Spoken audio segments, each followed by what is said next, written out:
प्रभु यीशु मसीह के मधुर और मीठे नाम में आज दिनांक 14 नवंबर दिन गुरुवार को आप सब श्रोताओं का हम स्वागत करते हैं। आज के दिन के लिए जो वचन है वो लिया गया है श्रेष्ठ गीत की पुस्तक, उसका पहला अध्याय 1, 2 और 3 पद।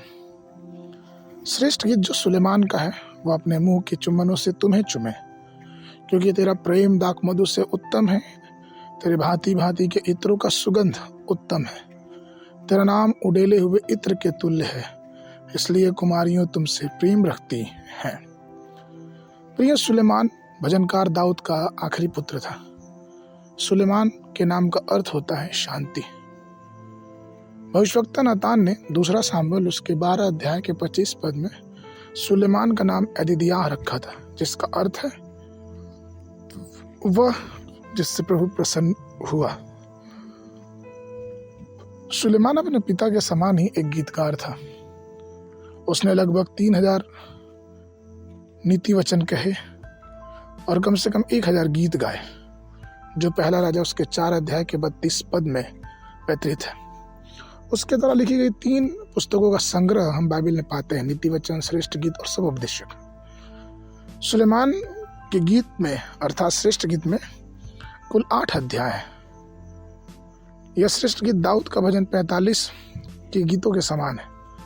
जब आप श्रेष्ठ गीत को पढ़ते हैं तो कई बार हम ये समझ नहीं पाते कि ये क्या है, लेकिन असल में जो श्रेष्ठ गीत है वो प्रभु यीशु मसीह को एक आत्मिक दुल्हे के रूप में प्रकट करता है और ये बताता है कि प्रभु यीशु मसीह किस प्रकार से हम जो उसके लोग हैं, हमारा वो आत्मिक दुल्हा है।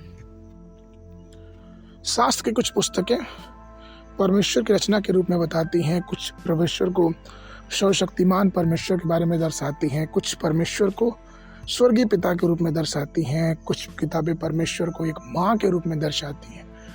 और सुलेमान की पुस्तक श्रेष्ठ गीत यीशु मसीह को एक दुल्हे के समान प्रस्तुत करती है कि किस प्रकार से जब उसकी दुल्हन बड़ी प्रेम से और बड़े पवित्रता के साथ उसके साथ रहे तो परमेश्वर किस प्रकार से ऊंचे और ऊंचे स्थानों पे लेके जाएगा। इसलिए प्रियो, आइए हम बड़ी हृदय के साथ, खुले मन के साथ परमेश्वर के साथ रहने की प्रतिज्ञा करें और उसके प्रेम और उसके आनंद में आगे और आगे और आगे को बढ़ते जाएं। आज के मनन के लिए प्रकाशित वाक्य पुस्तक, उसका 21 अध्याय 2 पद। फिर मैंने पवित्र नगर नए यरूशलेम को स्वर्ग पर से परमेश्वर के पास उतरते देखा, और वह उस दुल्हन के समान थी जो अपने पति के लिए श्रृंगार की हो। बाइबल अध्ययन के लिए सुबह के समय विलाप गीत की पुस्तक, उसका 3, 4 और 5 अध्याय। शाम के समय इब्रानियों की पुस्तक, उसका 10 अध्याय 19 पद से लेके 39 पद तक। परमेश्वर आप सबको आशीष देवे।